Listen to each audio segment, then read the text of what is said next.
तो बेटा आपका नाम क्या हुआ? विपिन। कौन से क्लास में पढ़ते हो? 10th। 10th में पढ़ते हो? तो ये एक बच्चा है जो विकलांग है। सरकार को जो है, आपको सरकार की तरफ से कोई फैसिलिटी वगैरह मिलती है या नहीं मिलती है? पैसे मिलते हैं। कितने पैसे मिलते हैं? 2500। 2500 रुपये महीने के मिलते हैं। हाँ। अच्छा, तो ये 2500 रुपये में इस बच्चे का क्या होगा? अब ये बच्चे का 2500 रुपये में क्या होगा? सरकार को सोचना चाहिए कि इस बच्चे का जो है दवा में ही जो है वो लगभग मुझे लग रहा है देखने से कि क्या सरकार ऐसे बच्चों को इग्नोर करेगी जो देश का भविष्य है। ये बच्चा जो क्लास 10th में पढ़ता है और अगर इसे न्यूट्रिशन नहीं मिल पाता है सही तरीके से, जो बेसिक नीड है वो भी नहीं मिल पाता है सही तरीके से, तो ये बच्चा आगे जा कर के क्या करेगा? बेटा भविष्य में क्या बनने का आपको ख्वाहिश है? आपके दिल में क्या ख्वाहिश है कि आप आगे चल के क्या बनोगे? हाँ, टीचर बनने का ख्वाहिश है आपको? हाँ। तो आप टीचर बन के देश की सेवा करना चाहते हो, देश के बच्चों को पढ़ाना चाहते हो। तो सरकार के लिए आपकी तरफ से क्या गुजारिश है? आप क्या चाहते हो कि सरकार आपके लिए क्या करे?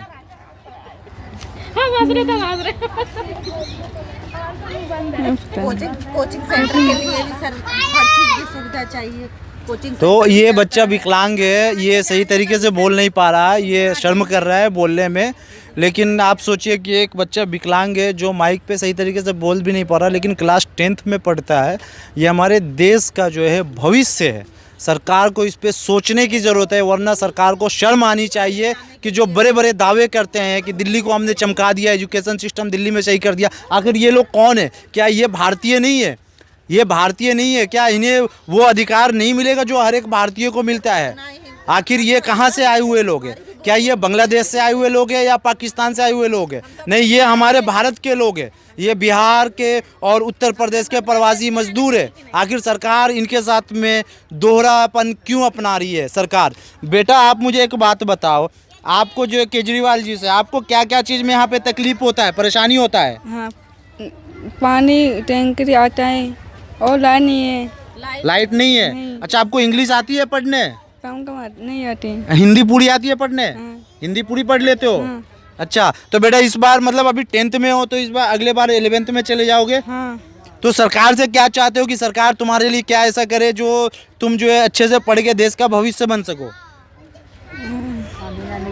हाँ, नहीं। कोई बात नहीं है, मैं इस प्रकार से यही गुजारिश करूंगा कि इस बच्चे की बेसिक नीड जो है और इस बच्चे का जो न्यूट्रिशन है उसका ख्याल रखा जाए, क्योंकि ये बच्चे जो हैंडीकैप होते हैं तो ये न्यूट्रिशंस की वजह से ही होते हैं। ऐसे इस जो है बस्ती के अंदर में एक नहीं बहुत सारे ऐसे जो बच्चे हैं जो जिनको न्यूट्रिशन की कमी की वजह से बीमारी हो जाती है, किसी को बुखार लग जाती है, और कोई एक पेशेंट भी है यहाँ पर, कोई एक आसपास में कोई कैंसर के।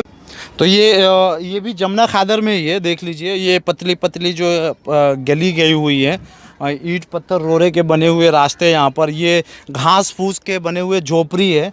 और ये झोपड़ी तो हमारी नज़र में और आपकी नज़र में ये झोपड़ी है, सरकार की नज़र में तो ये अवैध प्रवासी हैं सरकार की नज़र में। लेकिन ये इनके लिए महल है, जो यहाँ पे रहने वाले जो गरीब है ये उनके लिए महल है, और ये उनका दुनिया है एक छोटा सा बसाया हुआ, जिसे सरकार पूरी तरह से इग्नोर कर चुकी है, भूल चुकी है। 5 साल में सिर्फ एक बार सरकार आती है, तब जब सरकार को वोट की ज़रूरत होती है। यहाँ पे लोगों ने हमें देखते ही जो है बस्ती के लोगों ने बोला कि सर आप हमारे घर का भी हालात आकर के देख ले कि हम किस तरह से ज़िंदगी गुजार रहे हैं। आप देखिए यहाँ पे लोगों का जो आजीविका गुजारने का जो रोज़मर्रा की जो ज़िंदगी है वो ये सब्जी वगैरह बेचते हैं, ये पालक की साग है, और देश की मंडियों में और कहीं ना कहीं आपके घर में भी, आपके कढ़ाई में भी जो है यही पालक जो है पहुंचता है। आप सोचिए कि ये पालक उगाने वाले और ये हमारे घर तक जो है खाना पहुंचाने वाले लोग जो है, जो हमारे घर तक अनाज पहुंचाते हैं, सब्जी पहुंचाते हैं, वो कैसी ज़िंदगी गुजार रहे हैं। आपको तो सब्जी देख करके खाने का मन नहीं करेगा अगर आप इनकी असल ज़िंदगी को आप देख ले तो। जो लोग धर्म के नाम पे राजनीति करते हैं उन्हें जो है सोचने की ज़रूरत है कि हमारे देश के अंदर में जो धर्म के नाम पे राजनीति करने वाले वो ये चीज़ देखें कि यहाँ पर रहने वाले जो है दरिद्रता में, गुर्बत में ज़िंदगी गुजारे, उसके बावजूद भी उनके दिल के अंदर में जो है धर्म के प्रति कितनी जो है इज्जत है, और उन्होंने अपने लिए एक मंदिर बनाया हुआ है, एक छोटी सी मट्टी की मंदिर बनाई हुई है। ये धर्म को राजनीति करने वालों के लिए मुंह पे बहुत ही बड़ा तमाचा है कि आखिर ये लोग कौन है? क्या ये हिंदू नहीं है? क्या ये भारतीय नहीं है? धर्म के नाम पे राजनीति करने वालों के लिए ये सोचने का विषय है और उनको जो है एक ऐसा निर्णय लेने का विषय है कि जिससे जो है इन दरिद्रता में ज़िंदगी गुजारने वाले को, गुर्बत में ज़िंदगी गुजारने वाले को एक नॉर्मल ज़िंदगी मिल सके, जो हर एक भारतीय की ख्वाहिश होती है। उन्हें उनकी बेसिक नीड मिलनी चाहिए।